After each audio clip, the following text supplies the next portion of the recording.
Okay, time to get into the Starmer stuff. This is Rupert Lowe. Starmer resigns. He has been a truly disgraceful prime minister.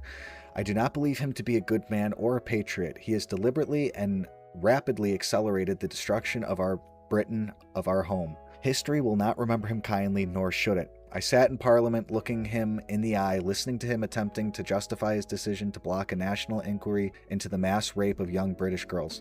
I will never forgive him for that and so much else. What comes next, I do not know. Whatever that is, Restore Britain will be ready to offer the British people a democratic route out, a better way, the only way. But Starmer is gone, and that is a good thing. Enjoy it. This is the only ding-dong that I saved that is like, I'm a bit out of the loop with the news. What exactly has Starmer done that he has to resign? It can't just be because some people don't like him, because that's true of every prime minister ever. Let's see. He was born. Then he made English people the least important demographic in the country. He demonized them as far right and has allowed our flag, traditions, and culture to be used against us. He tried to give our territory away out of guilt and self-loathing. He has failed and embarrassed us on the world stage consistently, strained our relationship with our biggest ally, and is trying to drag us back into the failing, flatlining EU against the democratic will of the people. He has made the defense of Ukraine more important than the defense of this country. He recognized Palestine out of pure ignorance and incompetence, inadvertently endangering the lives of British Jews. He failed to stop 71,000 small boat arrivals. His chancellor has destroyed small to medium-sized businesses by raising the minimum wage and making it impossible for them to hire people. His policies have driven out more millionaires in the last 2 years than at any other time in history. He is weak and traitorous. His achievements are giving people free breakfast with our money, mostly funding proxy wars for a country that is not in NATO. We are not in the EU. The entire Labour Party is anti-British and completely compromised. They lack British culture and values as a whole. He is also the most unpopular prime minister in British history, so it is time for him to F off. No, I'm actually going to like that one. That one was so good. I'm sorry, I don't think so, mate. I've just been a bit out of the loop. I don't think so, mate. I don't think he's unpopular. This guy just says, froze pensioners, hired associates of known pedophiles into government positions, ignored national security, restricted the internet, tried to force through digital ID without a mandate, slurred citizens as far right, pandered to select ethnic and religious groups. I mean, come on, Tim, need I go on? This is according to political journalist Jody McIntyre. He composed a thread that allegedly contains information from a former roommate of Kier Starmer. So let's see. Last night, I was contacted by a former roommate of Kier Starmer. After our conversation, I now believe that he is the most dangerous prime minister Britain has ever had.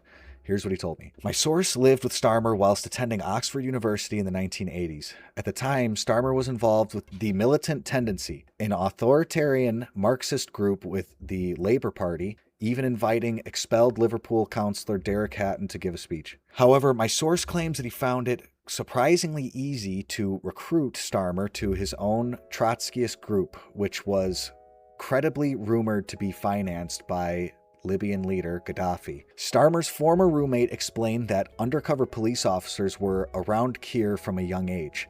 The spy cop inquiry revealed that there was an undercover officer in every organization at the time. So now we have to ask, who was ours? But Starmer's former roommate told me others think he was turned later when he joined the Trilateral Commission. The Trilateral Commission was created in the 1970s by U.S. billionaire David Rockefeller. Starmer is the only person to have joined as a sitting British MP. Rockefeller set up the Trilateral Commission to deal with an excess of democracy. Keir Starmer joined while serving as shadow Brexit secretary under Jeremy Corbyn. Jeffrey Epstein and Peter Mandelson were also members. The Trilateral Commission also includes BlackRock CEO Larry Fink, who has been wooed by several members of the Starmer administration, including Rachel Reeves and Angela Rayner. Palantir, another U.S. giant, has won multi-million government contracts, quote, without competitive tender. My source claims that Starmer is not leading anything, but since the fall of key allies Morgan McSweeney and Peter Mandelson, Starmer is attempting to reassert his position with 2 new appointments. Antonia Romeo as cabinet secretary and Margaret Hodge at Ofcom. There's going to be a lot of names of people I do not know. I'm just reading the thread here. Romeo met with Palantir's UK director, Lewis Mosley, in April 2019, and then introduced him to David Pryor, chair of NHS England. A year later, during the coronavirus pandemic, the NHS announced that Palantir would be part of the country's response, issuing an emergency contract. Romeo's appointment has been condemned by her former colleagues who formally accused her of bullying behavior while she was working as a diplomat in New York. One said, quote, "The many people she bullied and intimidated, most of them women, will now feel failed for a second time." Starmer's former roommate explained, Kier has this ability to not have any conviction. Here, his new pick for cabinet secretary, the most senior civil servant in the country, is photographed smiling alongside serial rapist Harvey Weinstein. Of course, this is not the first time Starmer has promoted the associates of sexual predators. Peter Mandelson, the best pal of notorious pedophile Jeffrey Epstein, was made U.S. ambassador. Matthew Doyle, a friend of convicted pedophile Sean Morton, was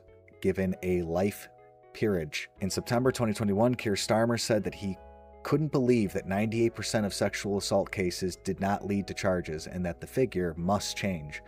Starmer was head of the CPS for 5 years, responsible for making independent charging decisions for the public. I did not know that. Another Starmer pick, Margaret Hodge, is about to be appointed as head of Ofcom. The head of Ofcom is responsible for regulating media, telecoms, and postal services. Hodge, an old friend of Peter Mandelson, would also be in charge of implementing the Online Safety Act. In the 1980s, whilst head of Islington Council, Hodge dismissed and ignored claims of a pedophile ring operating in children's homes under her watch. She was later appointed as the Labour government's Minister for Children. Now she will be in charge of what you can see online.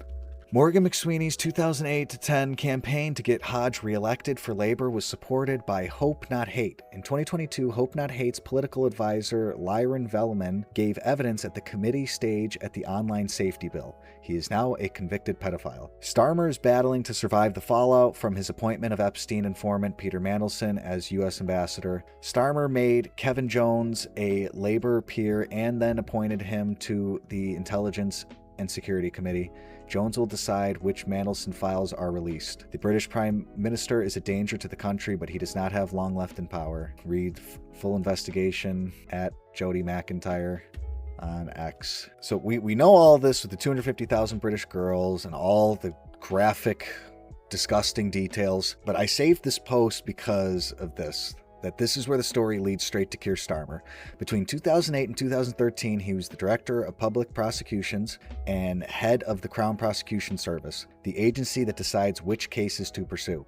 During his tenure, over 13,000 child abduction warning notices were issued to suspects in these gangs. Instead of strong criminal proceedings, they went for pats on the back. Key cases like Rochdale started with CPS decisions not to prosecute, supposedly prioritizing avoiding community tensions over justice. The report calls it out clearly. The Labour Party, in councils and nationally, prioritized votes in the affected ethnic communities and avoided confronting the pattern to not appear racist or xenophobic. Starmer has said he pushed for some prosecutions afterward, but the facts show a system that failed systematically under his leadership. Today, as Prime Minister, he promised a national inquiry, but many see it as too late after years of pressure and with an approach that some criticize for diluting accountability.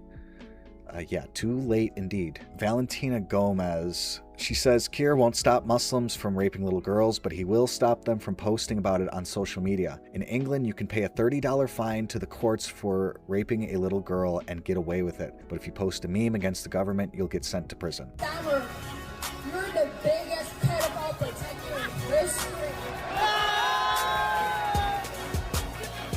And God is watching, and you will pay for what you've done to England. $30 fine claim references recent 26-pound victim surcharges imposed alongside youth rehabilitation orders 2026 cases of teenage boys convicted of raping girls as young as 14, rather than a standard penalty for adult rape, which carries maximum life sentences. So it's true. This is probably one of the only times you'll see me putting up Andrew Tate. That's our politics as a whole, all in Europe, all these countries. Every single time you see a leader talk bad about Trump, if they're not currently getting wrecked, I guarantee you in private, they're licking his ass. Would you? Every single one of them. Guaranteed. Any one of them who's talking bad about Trump in public and in private is fucked, and they know it. So they just want to be the tough guy on TV.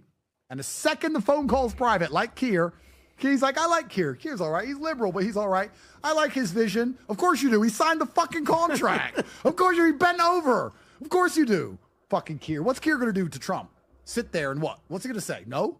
Fuck off. Can't say no. He can't even fucking put a border up. He can't even say no to migrants. He's going to say no to fucking Trump. He can't even say no to a third world nobody without a passport. He's going to say no to fucking President Trump?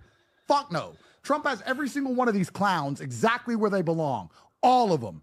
All of them. And Zelensky made a fucking huge mistake listening to clowns, which are not only incapable of keeping him safe, but are going to instantly reverse and renege on their obligations when feelings and sentiments change. All of them. So I don't know what the fuck he's going to do. Besides put a bullet in me when I go back to Romania. Jeez. That's about it. Anyway, let's watch glitter get thrown on Kier Starmer. True democracy is citizen-led. Politics needs an update. This is the exact days, and it adds up to just a little over 11 years. All these days that these 6 prime ministers since 2015 says 6 prime ministers in 11 years isn't a sign of a healthy political system. Doesn't matter whether you're left or right. When leaders are being replaced this frequently, voters end up with instability instead of long-term solutions. Let's see what Grok has to say. Quotes the small boat arrivals that I brought up earlier, 36,000 in the year May 2026, up 13% from when Labor took office. Net migration dropped from a 2023 peak of 906,000, but remained high at 431,000 in 2024, still far above 2010 levels. Critics say Labor's smash the gangs approach has failed, with smugglers adapting. Reform pushes stricter policies like scrapping indefinite leave to remain, which Starmer has called racist and immoral. See, now that's crazy. And BBC reports, indefinite leave to remain, also called settlement, is the UK's form of permanent residence. It allows you to live, work, study, and access public funds in the UK without time limits, and it is the most common route to permanent residency for those who have moved to the UK on a long-term visa. Also known as illegal immigrants. That's what Google means to say there. Growth in living standards, slow recovery post-inheritance. Critics say Labor's policies, example, October 2024 budget tax increases, have strangled growth, raised costs for businesses, and hit working people. Some polls show reform leading on economic trust in certain periods. Waiting lists remain massive, 7.1 to 7.5 million. Wow.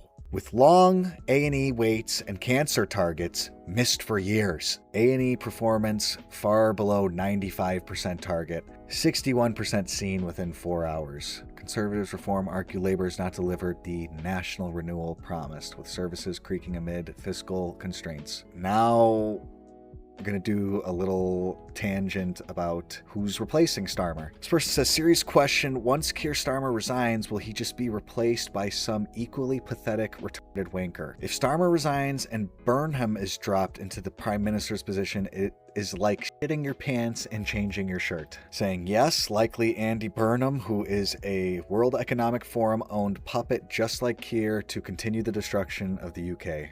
This I say because when I first saw this Burnham guy, like in public, like there's a video of him in public, I was like, is that just Kier Starmer with his hair dyed? And thankfully somebody made a picture showing it, because man, okay, I actually didn't even see that or read the caption that he did that as Japan scored. They're already winning. Black guy shoved him in the back, and the white guy gets the card. Jordan Peele reportedly has finished the script for his next film. Can't wait for White People Are Evil 4. The right-wing candidate has been elected, the new president of Colombia, and some... Love Bane, I am Bane, Bane time, 'twas Bane, kill Alfred, Bane Bane, it's a Bane. Oh, that's definitely the stupidest thing I've ever covered on stream. And I haven't seen this new Superman, but I instantly knew exactly what he was talking about, and it really does. Pocahontas saying, whatever I did, my daddy believed in me. He'd say, that's my Betsy. And this guy says, great picture of you two. Boom, roasted.